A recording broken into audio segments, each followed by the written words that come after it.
Hello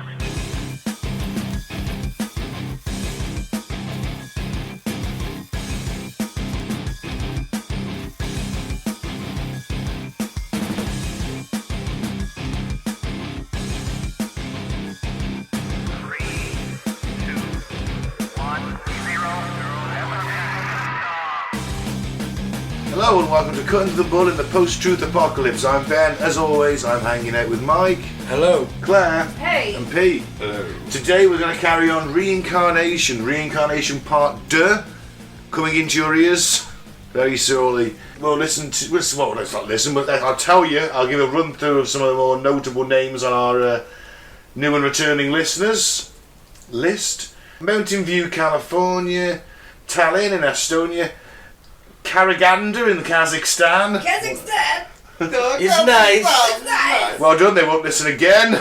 Come on, Sorry, it's Borat. They probably hate Borat. We already know Borat. Sorry, Kazakhstan. No, we're not. Sorry. Lviv in the Ukraine, I think that's how you say it. Frankfurt am Main in Germany, London in the UK, Galloway in Ohio, United States, Bengaluru in India, Santiago in Chile, Charlotte in North Carolina, Liverpool in the UK, Ashburn, Virginia, Seattle, Washington, Berlin, Germany, Warsaw in the UK, Sevilla, Spain, Guadalajara, Spain, and Belfast in the UK. Belfast have been beasting it again. The Yeah, Irish we love us. We were. Brilliant. They will until he gets to the fucking potato famine episode. Yeah. No, because we weren't racialist at all. No, only because I told you to get all out your we systems didn't before. say it. None of us said it. Don't say it now. It's hard not to then. Really hard not to.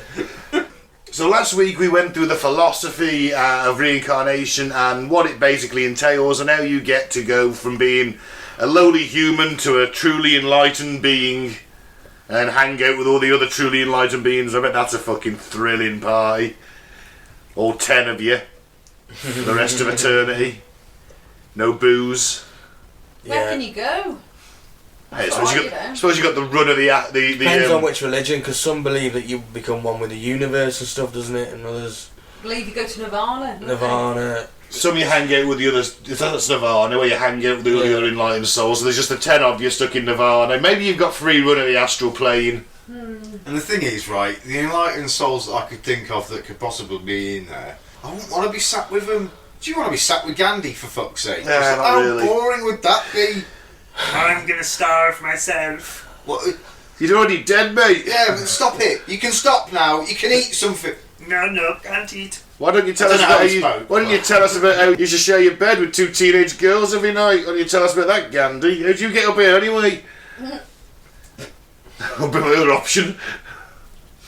Yeah. Or you go there and there's like, I don't know, there's a dozen people sat there and it's Hitler, Genghis Khan. Well, you went to the wrong one in that case, didn't you? Yeah. You're not in Wait, Nirvana. I'm in the anti-Nirvana. But who's to say? Who's to say, actually? There isn't an anti-Nirvana, isn't a hell of Nirvana? Not just that, though. Because if you do enough evil and get enough bad karma, you hit a tipping point where you don't reincarnate at all again and just go back to fucking the anti-Nirvana. How do we know, though, that isn't what the higher powers wanted? The war, the destruction, the killing, the looting. Maybe it is just... So you're saying they've got karma back to front? You never know. Bad karma makes you go up, and good karma makes you go down. Perhaps. Who knows? Well, you know what? It's as fucking likely as any of this bullshit. Well, that's it, isn't it? You don't know, do you? It's all theories at the I end like of the the day, isn't it? idea, right? This copyright me, unless some Eastern religion's done it. But if you accumulate so much bad karma, right, you don't even bother reincarnating. They just fuck you off somewhere like cosmic jail. That's it, Yeah. you're in hell kind of thing, and Yeah, that's a possibility. maybe that's Surely there's a scale in there. You know? If it all exists, I'd like to think there was a scale where you're good, you go up, the better you are, the higher up you go, the better your life is at the end. Whether you get reincarnated But then you just or... then you just sat there with like fucking Mother Teresa, Gandhi, a couple of Buddhas. That's what I mean, it would be boring as fuck, You'd be wouldn't like, it? no booze. I'd sneak in some whiskey. I would. You'd I'd do hip it. flask. Why did you get that hip flask? What hit flash? No. It's not here. But You're there missing you the go. point. The whole point of Nirvana is you release your desires, so you wouldn't have that desire anymore. How boring would it be? No, because you're free from them desires. Yeah, That's the whole point. It'd be nice to have a beer, though, wouldn't it? So Ben who wants a beer and Pete wants They're a never gonna whiskey. reach Nirvana. They're never going to reach Nirvana. No. I'm all for trying to reach Nirvana. I just think it'd be nice that once I've achieved it, I could have a beer to celebrate. I'm definitely going to sneak some bud in. Yeah, but you wouldn't desire a beer to celebrate. What I'll do, right, I've got it. I'll attain Nirvana. I'll bury some booze in there. Say, I want to be released back to the earth, attain Nirvana again, and then dig up the booze I buried there when I was there the last time. There you And go. and the overlords that are watching and counting the karma haven't seen you. No, I do, I never sleep. Sneaky. Sneaky. Oh, I'm going to do a bit of a gorilla grow. Go randomly drop a couple of seeds, you know. They'll never know. I'll do it right in the smack bang in the middle of the Garden of Eden. No problemo. They'll never notice. Probably full of ganja anyway. Probably is, yeah. They'll know. But how do we know that we've been reincarnated? Well, that's it. So we've got some alleged stories of past life experience, some history that apparently will truly chill us. Oof. I'm already getting the goosebumps. Obviously, reincarnation, it's a bit of a... It's weird that all of these are Western and we don't believe in it. That's what I find slightly odd. As a cultural thing, we don't believe in it. No. Yeah, I see what you mean. There's a lot of people that come from our culture that believe in past lives. There is, but culturally as a whole, we're not brought up to believe in reincarnation. No. You're one of the monotheistic ones usually in this country. Obviously there's Hindus and Sikhs and what have you, but 90% Small of us majority, aren't they? are certainly doing monotheistic religion in this country. Or we're brought up that way. Or not at all, to be fair. Or not at all. Or Judaism. Like, you can't open a school for younglings, you're still a Padawan. And I think the law says you can't. What does Mike want to do to younglings? Train them in the Jedi ways. That's Right? I need to Apparently. get trained myself. It would be an idea. It's a long question too. So, alright, the Bridie Murphy case. Between November of 1952 and August of 1953, Maury Bernstein, at the time an amateur hypnotist who would later be known as a successful businessman, used hypnotic regression 6 different times on a Colorado woman named Virginia Burns Teague. And what emerged during these sessions became a straight-up fad after the publication of Bernstein's book, The Search for Bridie Murphy. Teague, who is referred to by the pseudonym Ruth Simmons in the book, seemed allegedly lived a past life as a woman named Bridie Murphy in 19th century Ireland. Typically called Murphy. Oh, everyone's a Murphy, aren't they? You're not gonna pick Patel, are you? It's Ireland. You're gonna pick a Murphy, aren't It's you? 19th century Ireland. If you want a name that is guaranteed to be Irish, you're picking Murphy, aren't you? While Teague was under hypnosis, she spoke with a thick Irish accent, despite the fact that Teague did not have such an accent, and indeed had never been to Oh, she Ireland. couldn't have just done Yeah, an Irish I accent. don't have an Irish accent either, so there's no way I could do one at all, is there now, laddie? Oh, to be sure. That was a joke. I do apologise. That was. No, but it's right though. But it's true. Anyone can fucking mimic an accent, can't they? Jesus. Well, I think you've actually kind of got the accent right because it's Cork, and I think that the stereotypical accent It's that only we English because- folk do it's only is a because they Cork went- accent. They said Apparently. the thick Irish. That's why I went full on stereotypical full Irish. leprechaun. I went full on leprechaun at it. Now, the tale she told detailed Bridie's life from the age of 8 when Bridie lived in Cork, up through the fall she later suffered that resulted in her death as an adult. When The Search for Bridie Murphy was published in 1956, it kicked up quite the pop culture fervour for reincarnation. Come as you were parties were de rigueur. I like the idea of a come as you were party. I like that idea. That's an idea for my 39 again party. Unless all you were with dung peasants. Well, if you want to come dressed as a peasant, come dressed as a dung Well, if peasant. that's all I've ever been, then that's all I can dress up as, isn't it?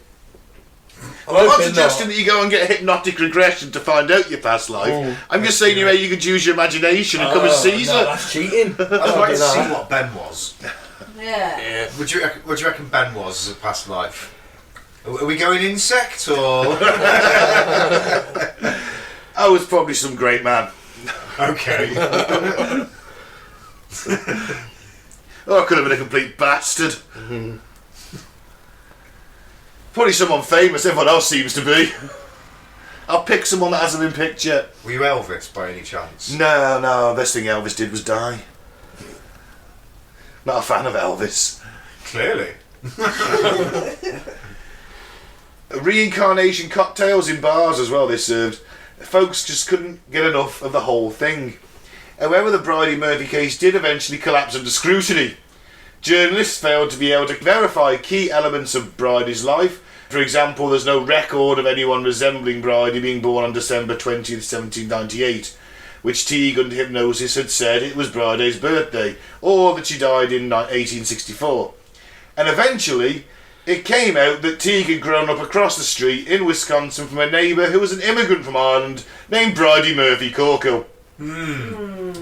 It's thought that she didn't make up the story on purpose. It's genuinely believed that Teague might have unconsciously built Bridie Murphy out of her childhood memories of Bridie Murphy Corkwell. And that's the thing with hypnosis, isn't it? You don't know what you're unlocking. Yeah, that's it. You know, She's making up a dream. Yeah, a dream, a fantasy. Another personality based on this woman. Or maybe hypnotic regression is... It just puts you in a state of sleep that allows you to talk at the same time or something, and It's a explain mental- what you're doing, because you could just be going into a dream, couldn't you? And then you're just repeating what's happening in the dream. That's it. Past life regression. You're meant to be unlocking memories, aren't you? But those memories could equally just as well be fantasies. I mean, it's the same with... And remember that the person doing it can always be kind of leading them with questions, in a way, wanting them to get to the answer that they want, you know. So if she's convinced she's lived a past life, and you want it because it's going to make you a very rich, famous person, if you get concrete evidence of reincarnation, you're probably going to try and steer her that way in the question. There's some unscrupulous people, I'm not saying that everyone is the same. But the fact that this doesn't hold up in court, now hypnosis, hypnotic regressions, evidence of hypnosis doesn't hold up in court, because you simply just can't prove whether it's true or not. No. And alright, some of these cases, there are certain things that, you know, like, oh, well, they did find that this person lived, but there's usually something always off about it. I mean, names aren't that dissimilar. I don't know, we'll present some more evidence. The Bloxham tapes. British hypnotherapist Arnold Bloxham was born in 1881. And in the 1950s, possibly inspired by the Bridie Murphy case, he began researching past life regression. Over the course of 20 years, he recorded a whopping 400 hypnotic regression therapies on tape. That's thorough. You got to give him that. You certainly have. And in the 1970s, these tapes were transcribed and published in the Sunday Times as a series. BBC producer Geoffrey Iverson headed the charge on the published series. In 1976, he both produced a documentary for the BBC about the Bloxham tapes and published a book about them, More Lives Than One, Evidence of the Remarkable Bloxham Tapes. Of particular note was the case of a 30-year-old Welsh housewife referred to by the pseudonym Jane Evans. According to Evans' regression tape, she had allegedly lived not one, not two, but 6 different past lives. That of Livonia, a tutor of the sons of the Roman governor Constantius in York in the 3rd century AD.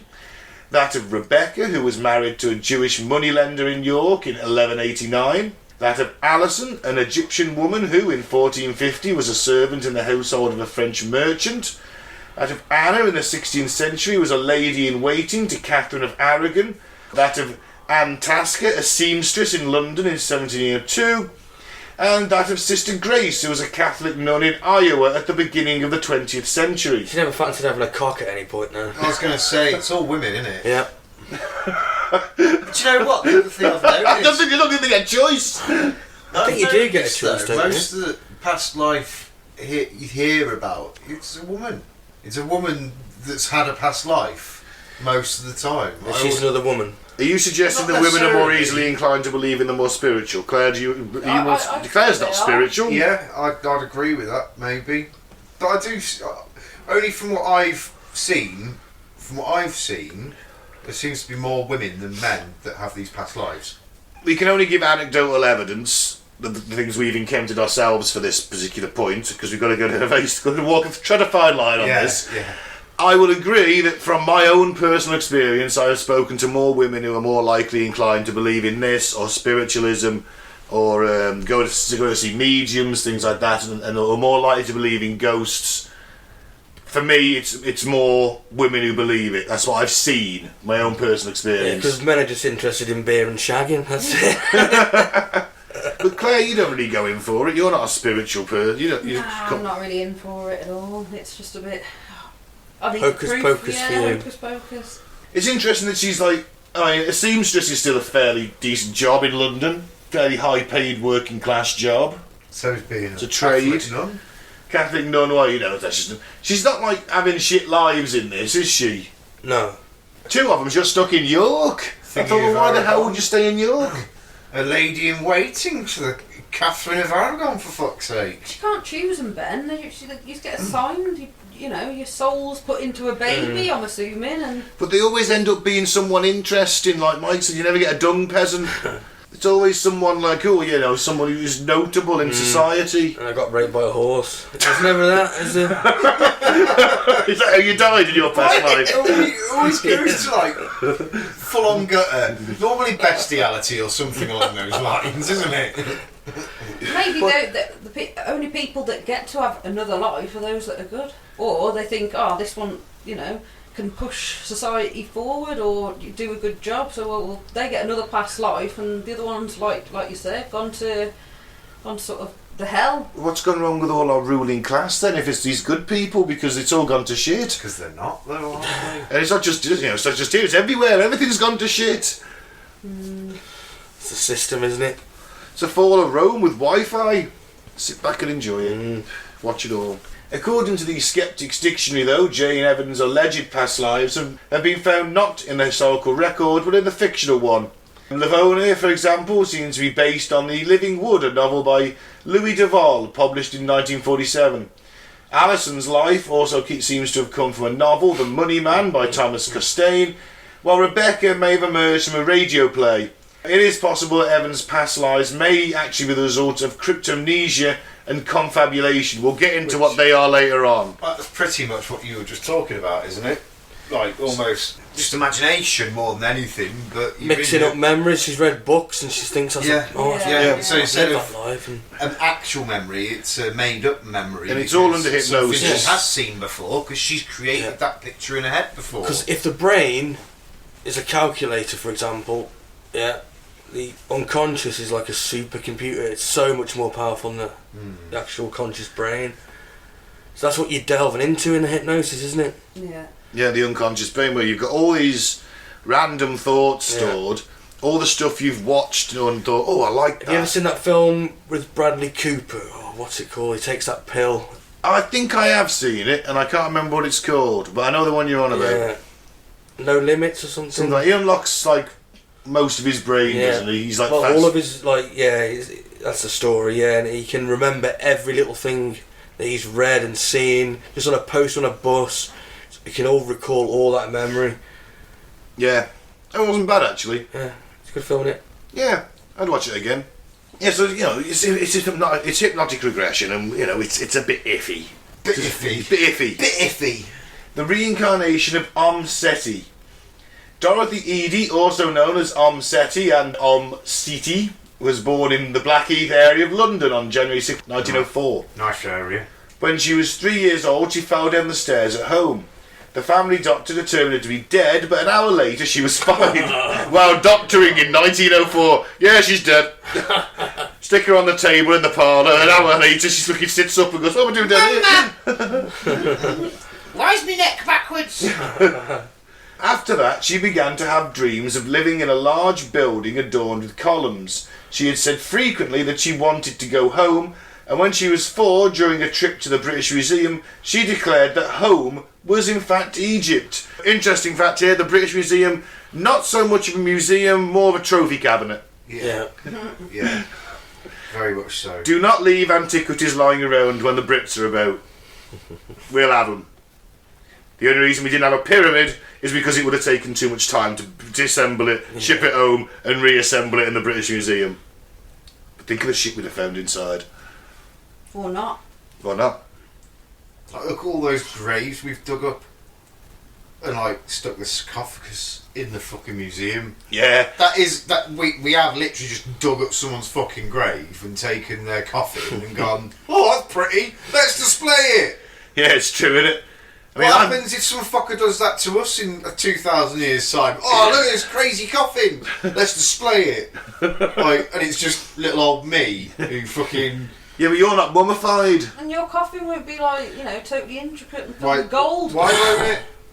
It's going to be fucking ornate. Because you're a dung peasant like the rest of us. You know what I mean, though? Accept it.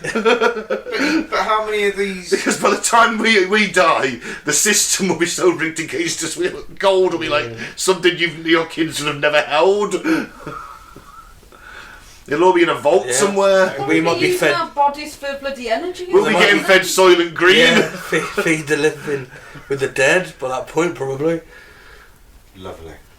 Oh, we're all going to die in a can't nuclear grow- apocalypse, whatever. Yeah, when we can't grow crops.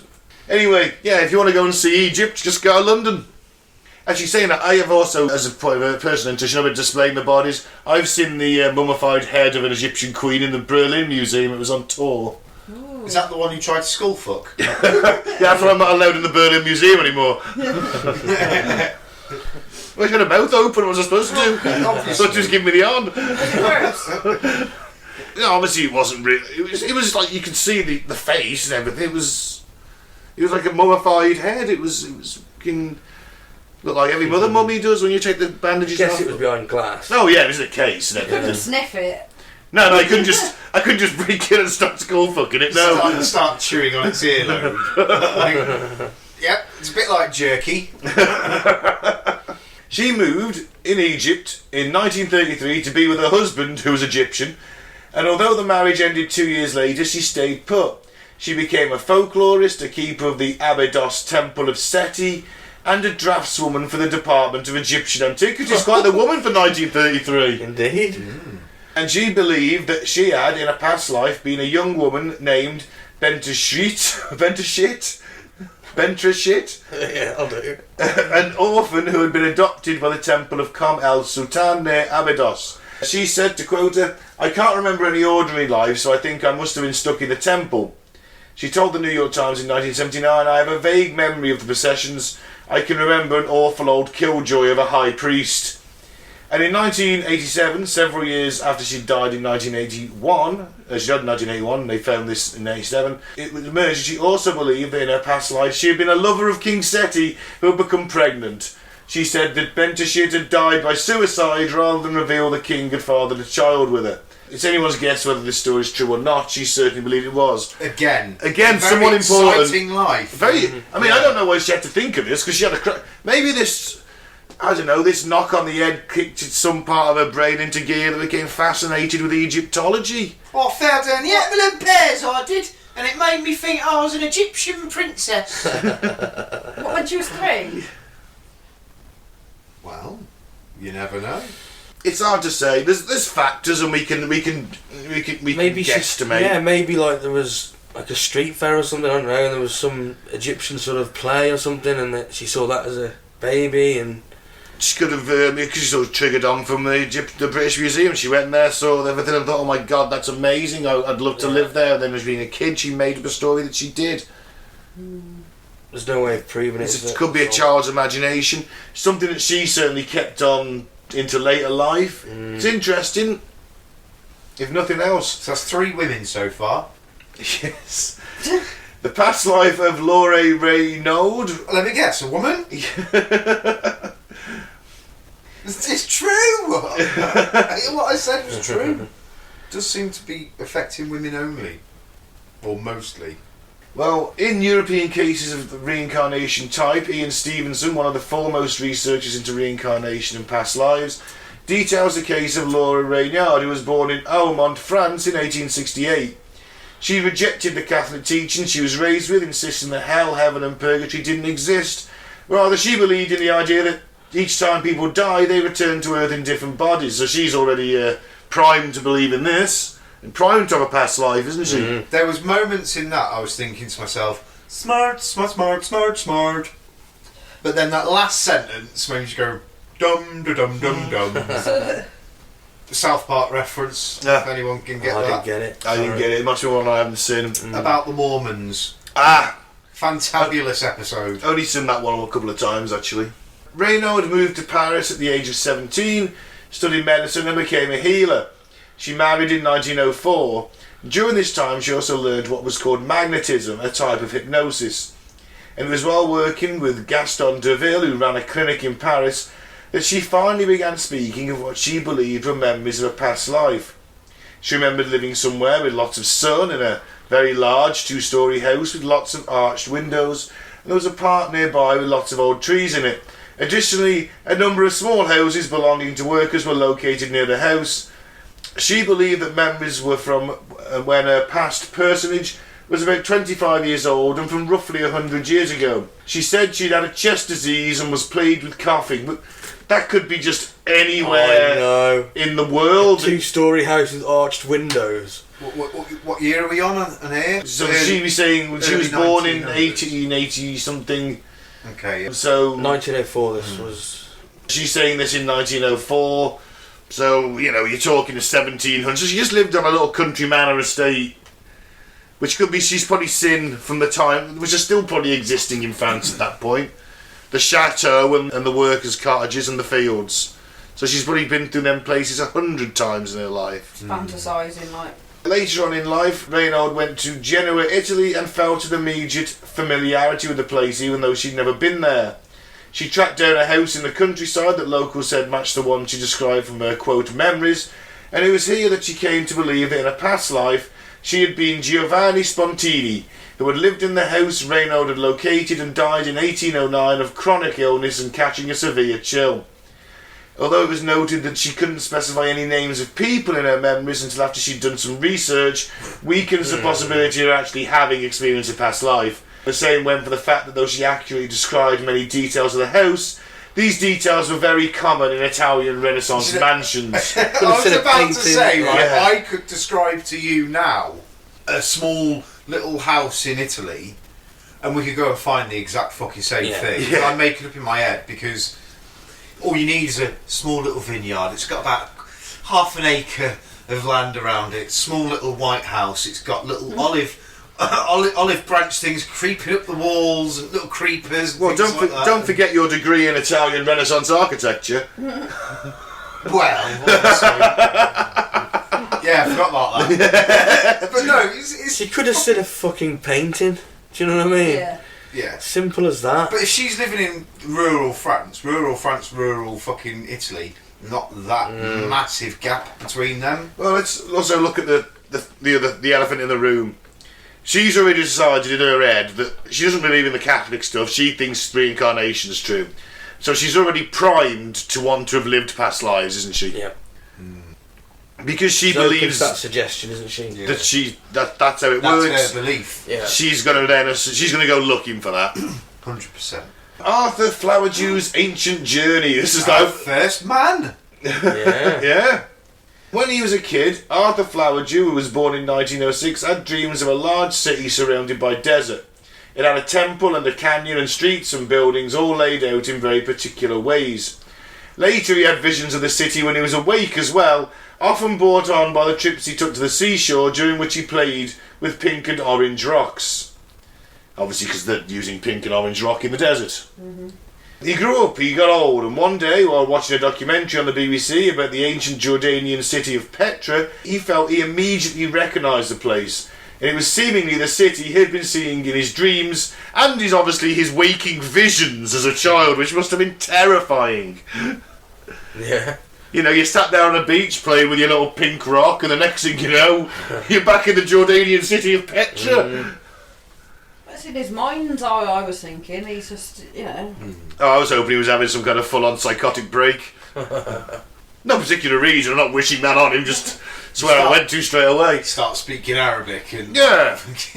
walking over and like as if he's walking through the doors of little houses and shit. Puts his little beach towel round his head.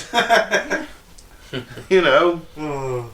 A Flowerdew reached out to the BBC, who were intrigued by his story, and they shot another documentary about what he believed was a past life. He had lived in Petra, and the Jordanian government later saw this documentary and reached out to Flowerdew. Would he like to fly to Petra to see it in person? That's nice of him, isn't it?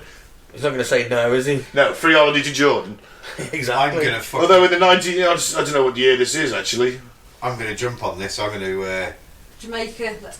where can I have a past life? Where might they invite me?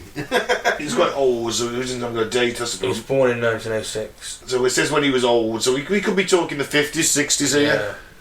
Yeah. I thought I'd been more likely to think more towards the 70s, 80s.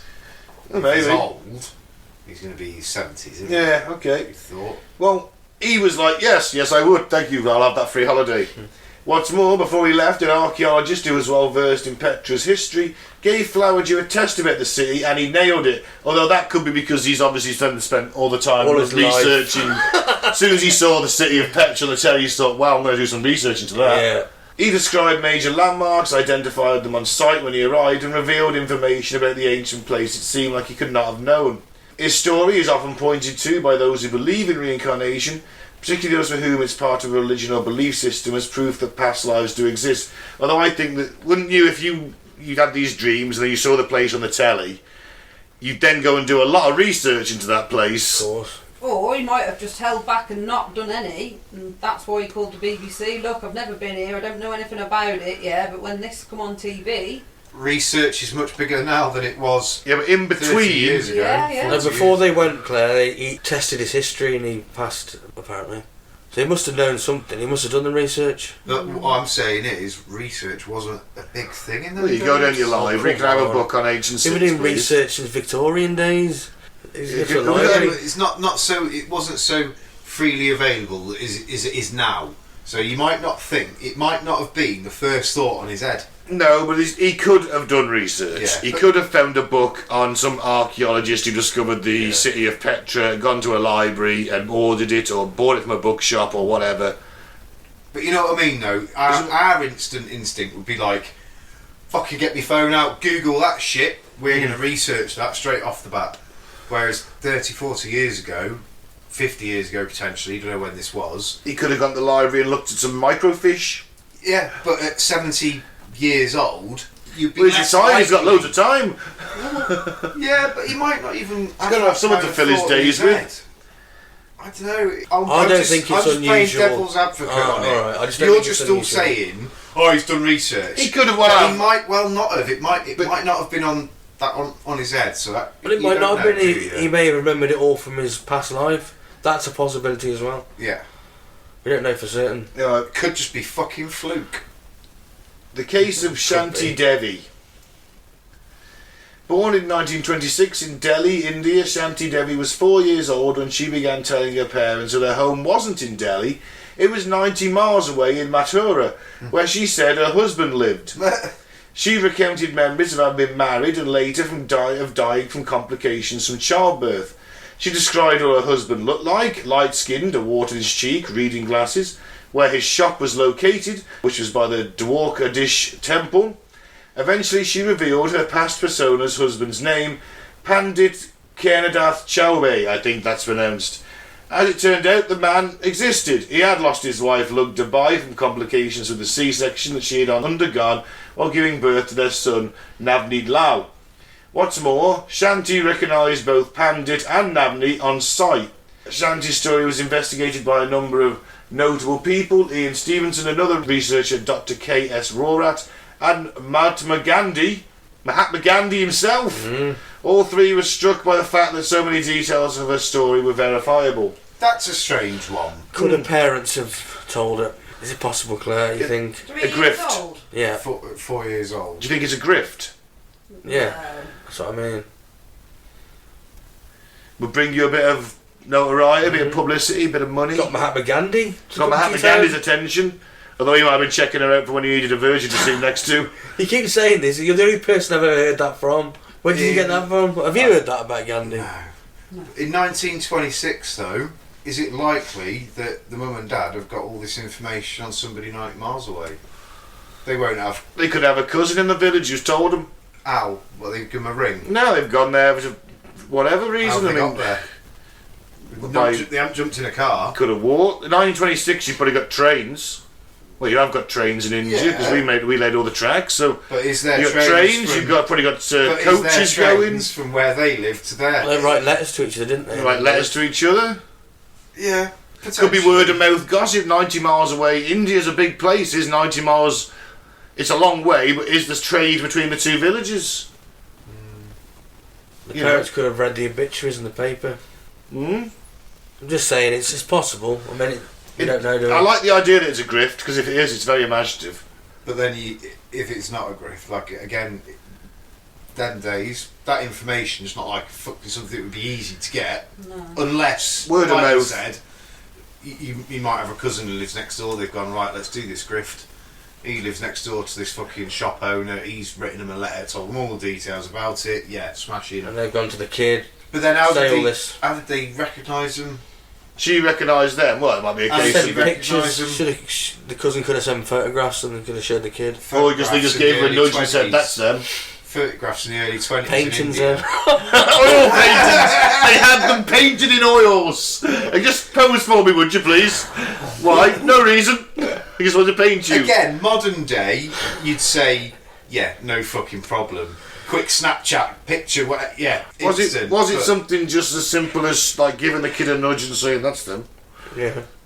Could have been. Going up to Yeah. them. Could have been. Something that simple as that. But if Like that you say, isn't, go to them. if it's not a con, If it's not a con, that's a strange one. Yeah. then reincarnation is true, then, isn't it? Mm. Yeah. That's Maybe you get reincarnated if you had a shit time last time. that's a Here's possibility. another chance. Enjoy this one. Yeah, and then that one turns out shit, and they're like, gotta give this one another chance.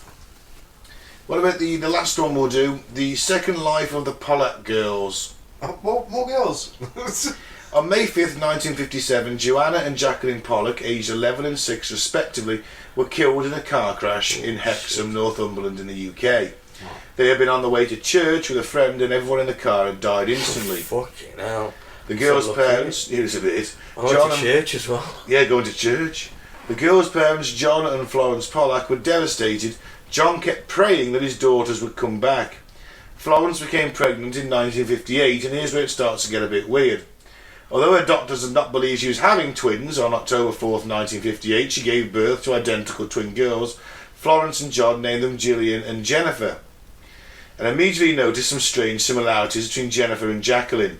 Jacqueline had a scar on her forehead. Jennifer also had a mark there. Jacqueline had a birthmark on her leg, so did Jennifer. Gillian did not share any of these marks with her sister, so the ones that passed away had the similar marks to their corresponding twin. That makes sense. Yeah. Right, the Pollack family moved from Hexham to Whitley Bay when the girls were just a few months old, but when they were 4 they returned to Hexham.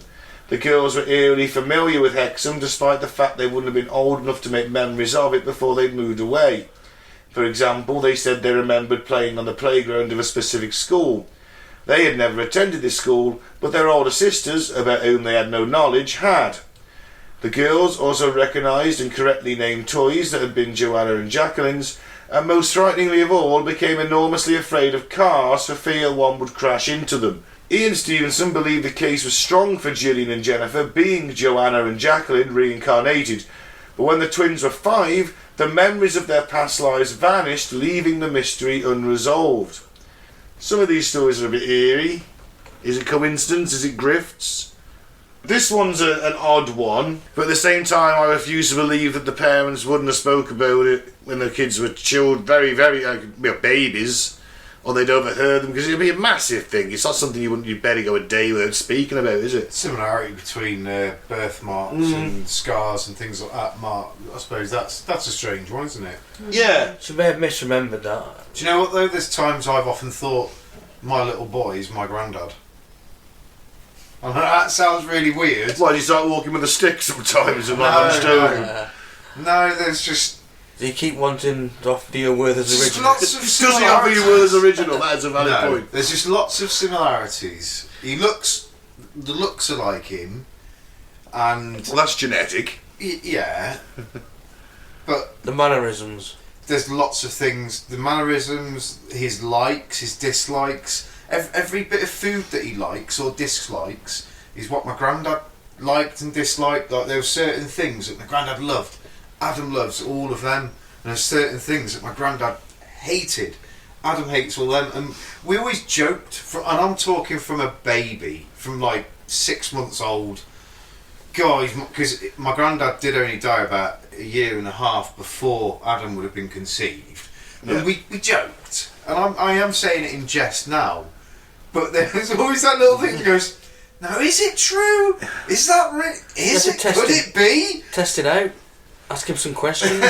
About World War II. Yeah. Ask him about the fucking landing craft that my granddad was on and things like that. So, Yeah. honestly, That won't traumatise him. Make him watch Saving Private Ryan and then ask him if he remembers any of it.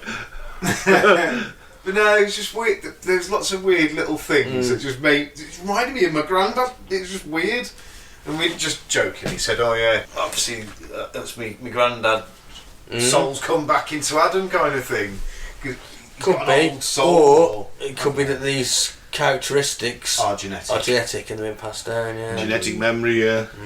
I like to think it's that. Because that means that, you live on in other ways, doesn't it? It's genetically passed down and you get lucky sometimes. So all your quirks and mannerisms, little personality carries on, which is kind of a way of reincarnation, genetically. Yeah. And essentially, you are a clone of your parents in a roundabout way, aren't you?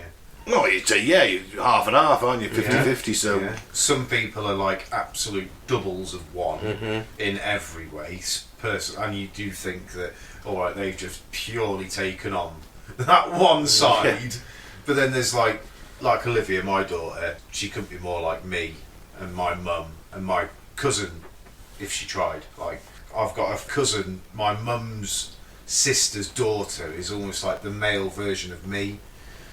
And her Male version of you. female sorry, That was a bit of a Freudian slip there, Pete. female version of You identifying as a female now? she's the female version of me in weird ways. Not there's anything wrong Do you with want to that. give him my number? But our daughters look very much alike. Like really, they could be sisters, but there's like 10 years between them. But they look very alike. It's eerie. Like, but yeah. Mike wants to bang me like your cousin. Mike, what? I think Mike wants to bang your cousin. She doesn't look like me. She's like the female version of me. If my features were softened and things like that. Oh dear. He's just thinking being a wig.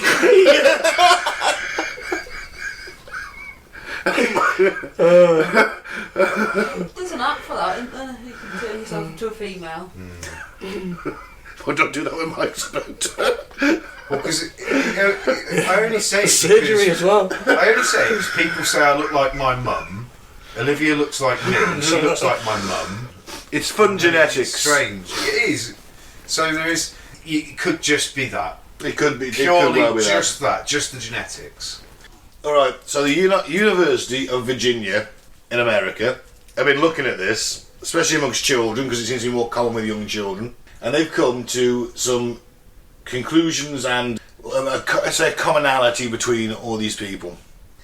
So kids usually remember their previous experiences when they're between the ages of 2 and 7, and after that their memories begin to fade or the children lose interest. The kids seem to be less invested in the past and more in the present. So, after 7, we grow up into adults, we kind of forget. That kind of has a connection in the spiritual side of children as well, because there's like generally children seem to be more perceptive of spirits and things like that. Do they? At a young age. Do they? Apparently. Is that why the Allegedly. elites rape them, is it? No, serious question. Like, allegedly. I don't know. Oh, because of the spiritual connection. Potentially, yeah. Well, that's what allegedly these The Satanists adrenal do, glands isn't and it? things like that. Let's not say Satanist, because Satan wasn't a thing until 2,000 years ago. But no, If you're going back to Molech, man. Whatever they worship. I did say but there's a connection with that. columns. Maybe Yeah, well, if that is a thing, if it's Well, not that's meant to- all hearsay. Well, this went down a fucking dark path. But no, I was But wondering. that's allegedly, that's the conspiracy, isn't it? It is the conspiracy that the elites do mystic things, spiritual, dark spiritual particularly things. raping them. Yeah. It's meant to break their sort of psyche as well, isn't it? Isn't it all to do with producing the adrenaline? Adrenochrome. Adrenochrome. It's the fear. The fear feeds the reptilian elites. Is that what you, Yeah. but then we get tied up in all that, and it's we've gone down that rabbit hole, and we'll say a big allegedly, but probably. Maybe not for the spiritual reasons, but maybe just because they're fucking old twats. But no, when they say like kids are more prone to seeing ghosts. Yes, but you could also spirits, put that into overactive child's imagination, can't you? which you could also put this to, just the same. They're kids, overactive imagination. Kids suck in everything they see, don't they? They're huge, just sponges for everything that comes at them. And in this day and age, they're getting stuff thrown at them a lot. Back then, not so much. Back in the day, but nowadays it's just information's everywhere. Whether it's true or false, it's everywhere. But you know, you could be sat there watching a program about Egypt on the telly, and your toddler's trotting around, and before you know, he's not speaking. He's going on about Egypt. He had this, it's sort of sunk in somewhere in his subconscious mind. He has dreams about it, and he starts making this story up because he's a child with an imagination. Yeah. Just my own take on that. No, I you're think right. it's more believable before internet and before when there was not as many people on the earth and Oh yeah, When kids weren't just growing up watching YouTube. that's yeah, it. I think it's a bit more believable then. That would be quite scary, sort of like if you were back in the sort of in the day. Did Oh, your yeah. kids say anything about that? No. I've got a friend though. She said that she's got a 2-year-old and they go to the park and she's 2, 3 starting to talk and that lot, and she says there's a little boy. You've got to wait for him. And she makes the mum wait, and then There's nobody there. well, then she's like, all right, we can walk now to the park, and the little boy was coming with her. Oh, This is what her mum said to me. like an imaginary friend. Don't know. Mm? Don't know. Who can say? Maybe it is an explanation for imaginary friends. That's also another case, isn't it?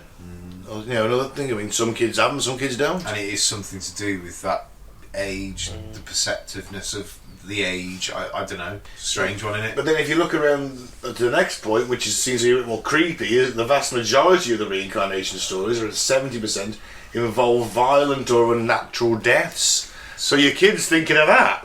Yeah. But then that kind of also ties in with the theory of, is it like you've had a shit time, like you've come, your life came to an abrupt stop before it was meant to. Here's another chance. Yeah. Do you know what I mean? But also, if it is a case of the dark side to it is that if the kids are making it up as like an imaginary story, and in that the story their character, their past life meets a very bloody end some way, like, should my child be thinking of that? Oh yes, I was Julius Caesar, Mummy, and I was stabbed 27 times in the back. There was blood everywhere. My toga was so. You're like, okay, Timmy, calm down. The pain. The pain. I have chronic. feel the I have pain, chronic Daddy. back pain. And then he looks at you and goes, "Et tu, Brute?" And you're like, "Oh, Caesar." But that's pretty grim that your kid's potentially thinking of 70% of these children's studies characteristics of violent death or an unnatural death. That could just be playing on fears, though, don't you think, Mike? What The do you mean? natural fear of dying or whatnot.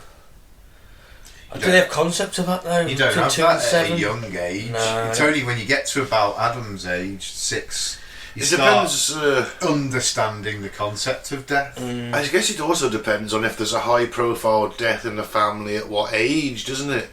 As soon as they sort of get to 3, 4, and they have a very significant death in the family, then they're going to have to be told about that at a very early age, aren't they? And they're going to have to grow into understanding that fully. Yeah. Well- Or they could have just been watching the news when their parents were watching it. That's also, like I say, It says most of the previous lives were lived nearby within 500 kilometres or 310 miles and had ended within a year or two of the child's birth.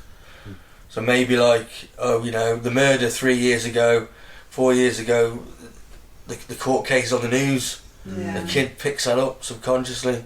Yeah. Oh, Mummy, I died like that. I got stabbed.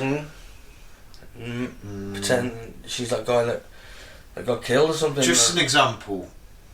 My little boy would have been 4 when our friend Ian passed away, and it's literally now, and he's 6. He's just about understands death, because he really didn't, like, he'd ask me like, why was I upset, and when and he'd always just come up to me and say, he'd just be like, your friend Ian died, and I'd be like, yes he has, and he's like, so when are you going to see him again? And he'd be like, well, I'm not. Why? He couldn't understand, and honestly, it's only recently one of her pets died. Yeah. And I think that's the first thing that he's understood the concept of death with. I think that's the only time that he's been able to see it and understand it at the same time. Well, I guess that's the other thing. That's why one of the reasons having pets is a big whole. It's a whole spectrum for kids, isn't it? You know, that pet is eventually going to die, and that kid's going to have to really learn to deal with it because it's fucking traumatic. Yeah. Yeah. Remember when my dog died? I was 10. Yeah, it was traumatic. Look at my last one. I had 2 days off work because I had to have my last one put to sleep because he was so young and he was awesome. Dad since he was a pup. It was like losing a kid.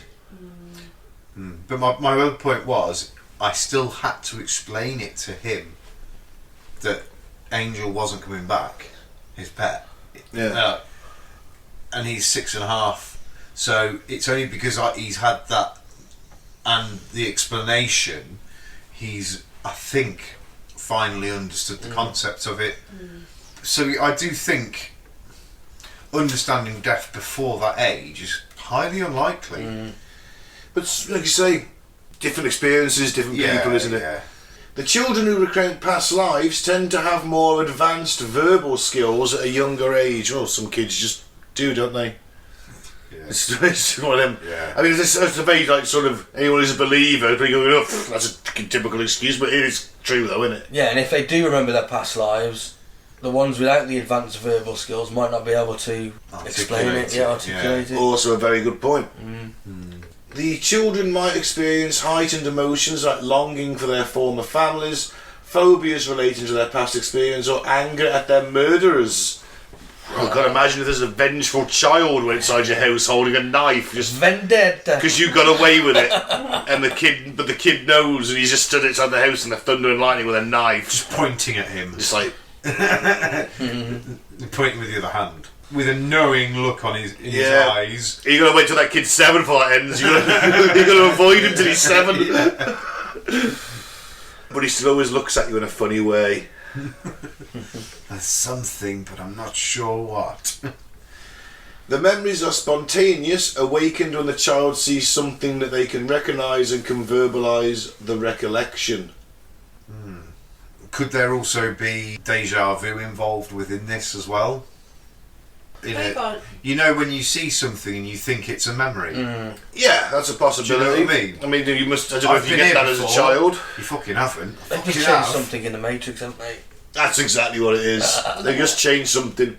But no, I mean, I don't know if children get that, but I mean, I couldn't tell you because I remember walking up Snowdon, and I'd been there before, but I hadn't.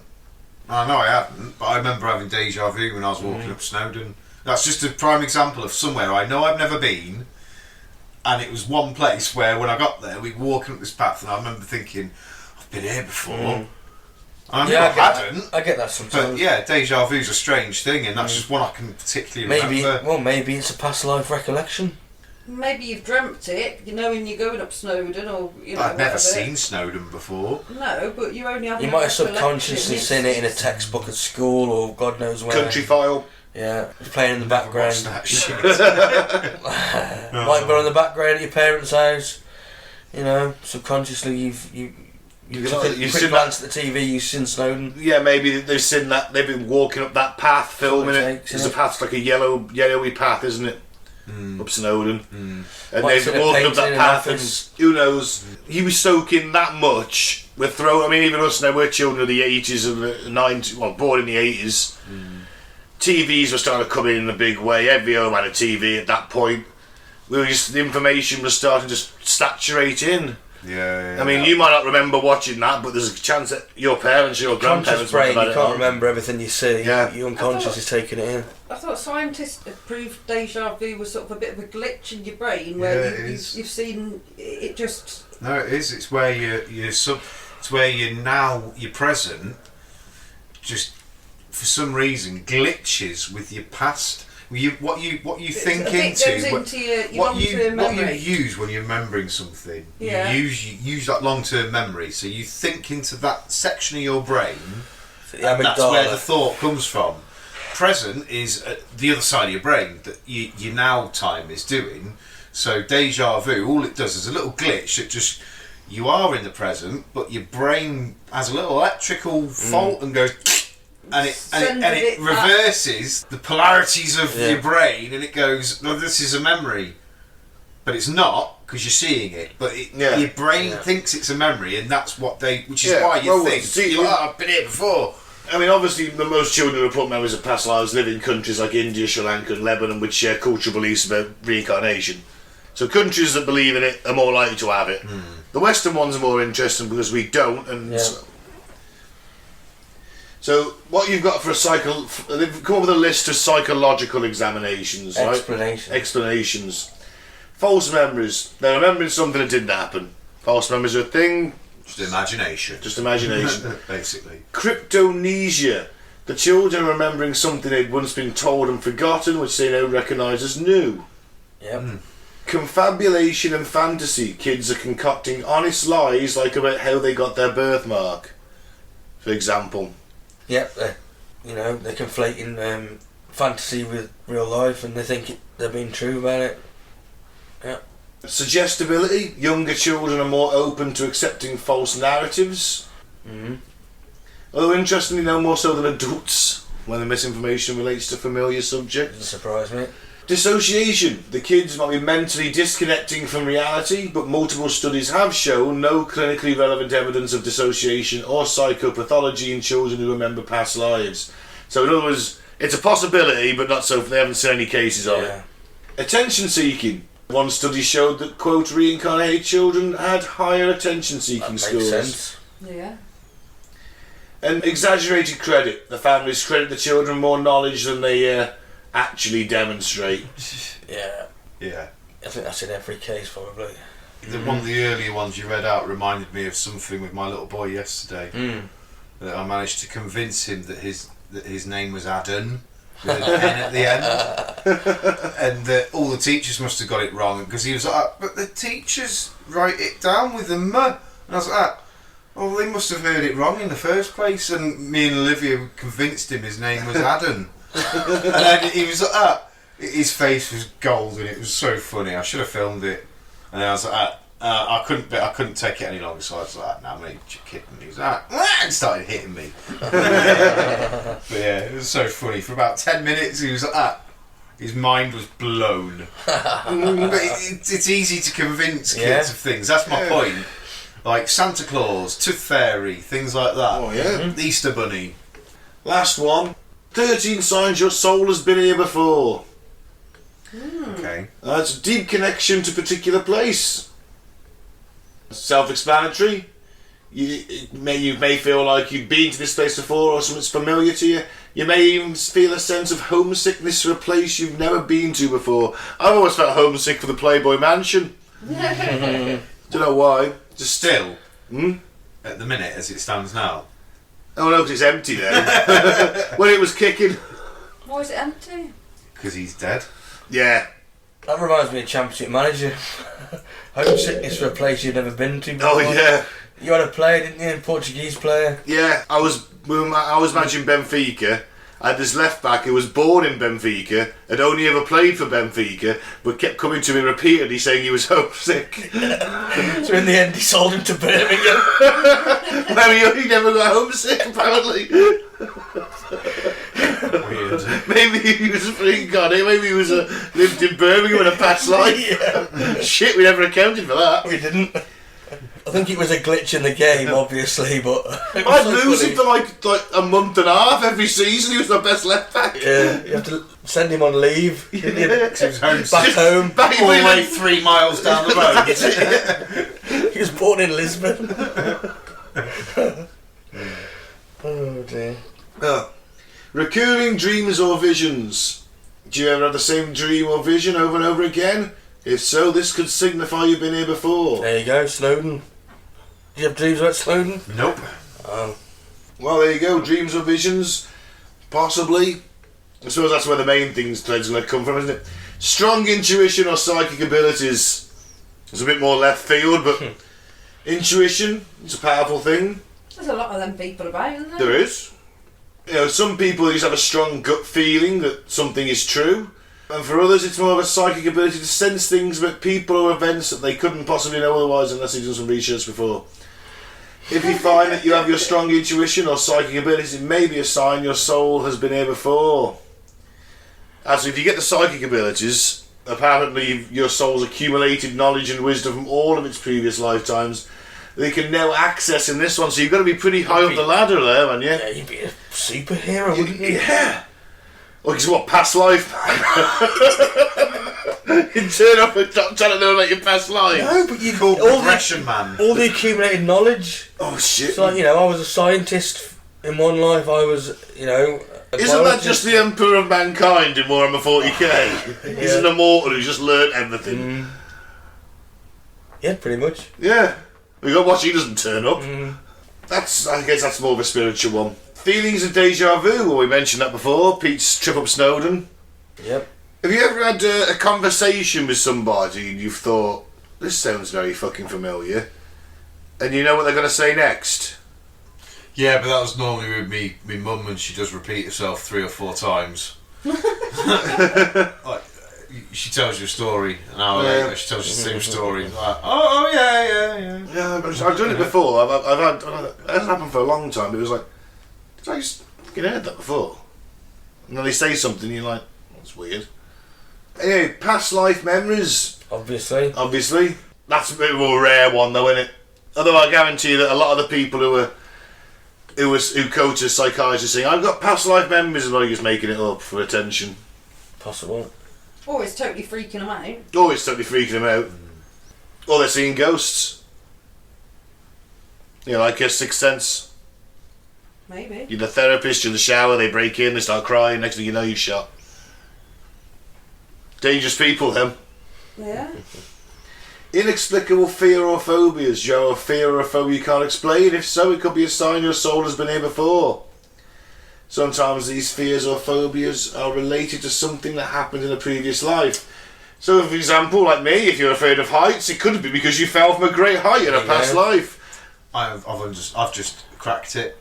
You know, like everyone's afraid of spiders Yeah. because we were all insects at one point. And we were talking last episode about like how you go up the chain. Maybe that's why we're all so fucking scared of spiders, because we have no reason to be scared of spiders, certainly in this country. No, I'm not though. But yet we're all, most of us are scared of spiders. We don't like for them. whatever reason. I like them. And maybe it's because we were all a fly at one point. Yeah. Because let's face it, it's a fucking horrible way to die. They kill you. They bite them, paralyse them, web them up, come back for a bit, go back. They suck Suck all your juices out. Suck all the innards out. Yum yum yum. You're left there like some kind of gruesome trophy.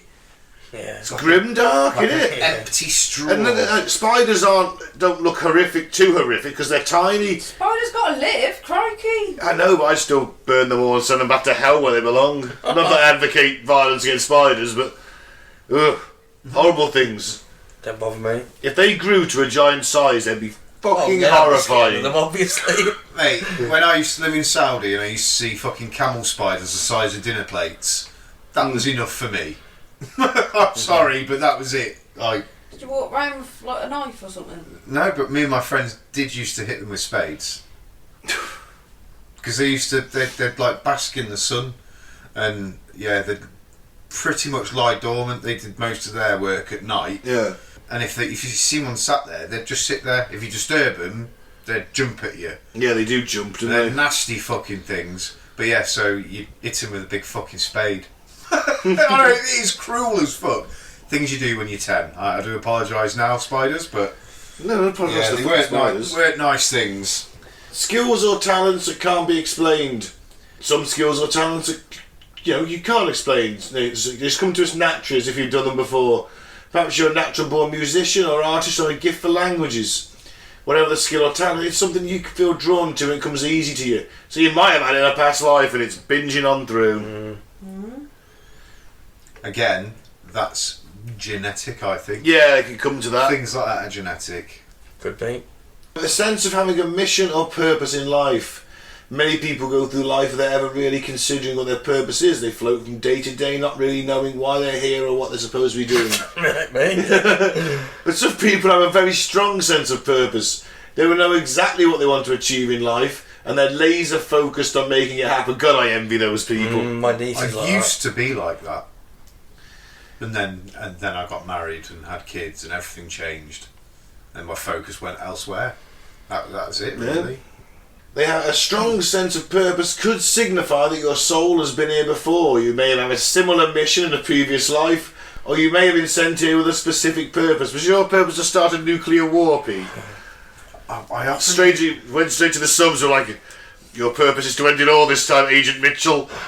We'd sent from the Soul Police. That might explain why you always want to invade the French. Maybe in the past. That's Henry V. Yeah. I'll take it. Or certainly one of his knights. I'll take it. Intuitively knowing things you shouldn't know. That's pretty self-explanatory. It's like you have a built-in GPS guiding you to your next destination. This inner guidance results from your soul's previous lifetimes of experience. It knows a way because it's been there before. Seeking the knowledge, isn't it? Soul connections with certain people. Yeah. Ever met someone and felt an instant connection as if you've known them before?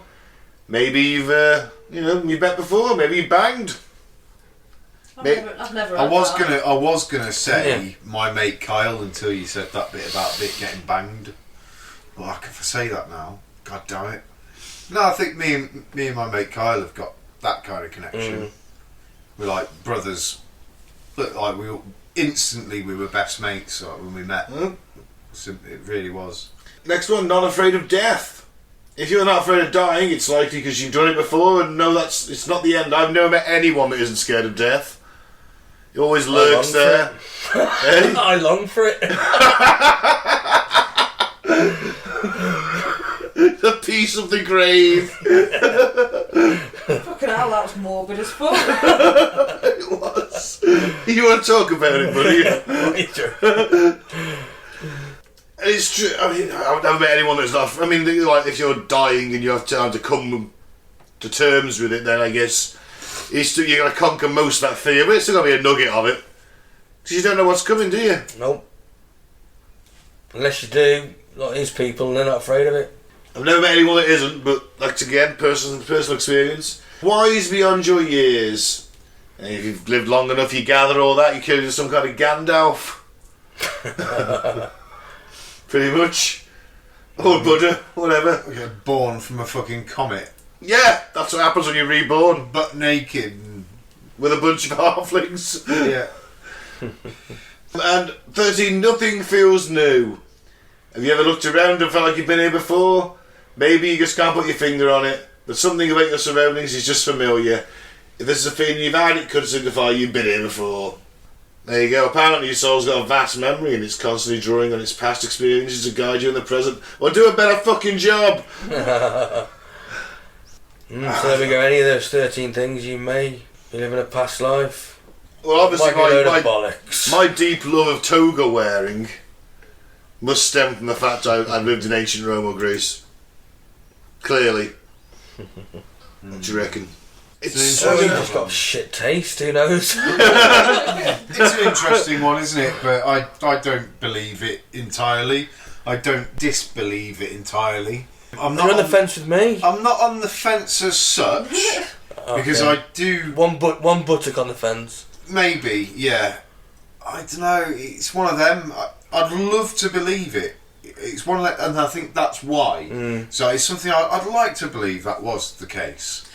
But I don't think That's it why is. it's got a following, because it's sort of sweet, isn't it? Oh, I'm coming back, or I could be something else, Yep. or Coming back as a butterfly. Yeah. something. Oh, to screw that, I focus only on. lived for about 6 months. Something to focus on instead of God Gets to come sending back you as to a heaven dog or then. hell, Take that. isn't it? Or an amoeba. It's better. I mean, it's.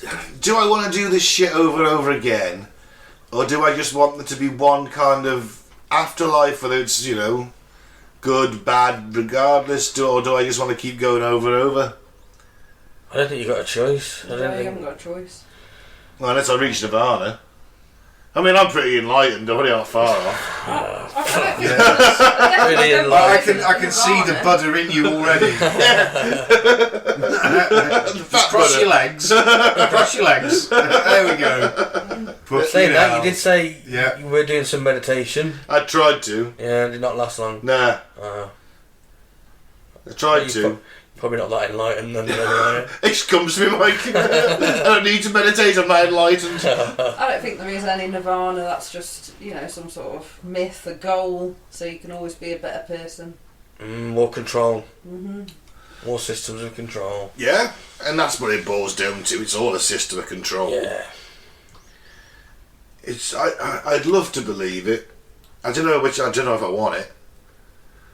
I don't want the same shit over and over again. And Well, the whole point is, I think, that you have different lives to experience different things, to let your soul grow, and I I don't think you're going to be the same, stuck in the same situation each time. I hope not. It'd be terrible. Well, if you never learn, you just stay where you are. It's like you're always on the intermediate, you never advance to expert.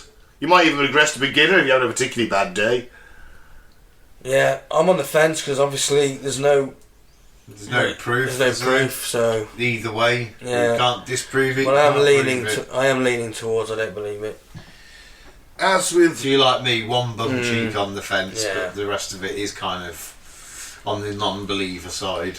As with all things, it all boils down to we can't. I said it last week. I'll say it again. Can't accept death. We can't accept death. We're not. It's not wired into us. We know it's going to happen, but we all think, "Oh, it won't be the end. It won't be the Yeah. end." But it probably is. It probably is. It's just we just can't imagine it, and we need to invent something to make us feel better about when it does happen. Yeah. You go a lot easier with a bit of consolation, like, "Oh, I'm going to heaven. Oh, I'm going to be born again." Of course, it's a comfort, isn't it? Exactly. And some people need that. Yep. Yeah, it's not for me. I'm a spiritual void. Yeah. So yeah, reincarnation. There you have it. Tell us what you think. Obviously, a lot of you will go, "Oh, you guys were shit. You didn't mention this. You didn't mention that." It's like, yeah, this is it's a broad sweep. It's our opinion. We're not saying it's not real. We're not saying it is. It's just what you believe in it. It's what you believe. Okay. On that bombshell, should we leave it? Yes. Okay. Thank you very much for listening. I've been Ben. Don't drink the favourite. Don't join a cult. Follow us on Facebook at Cutting to the Bull in the Post-Truth Apocalypse. YouTube is Apocalypse Bull, and on most podcasting platforms as Cutting Through the Bull in the PTA. I've been Mike. Thanks for listening. Peace out. May the force be with you. I've been Clair. Keep an open mind, but not so open that it spills out your ears. And I've been Pete. Aim low but shoot high.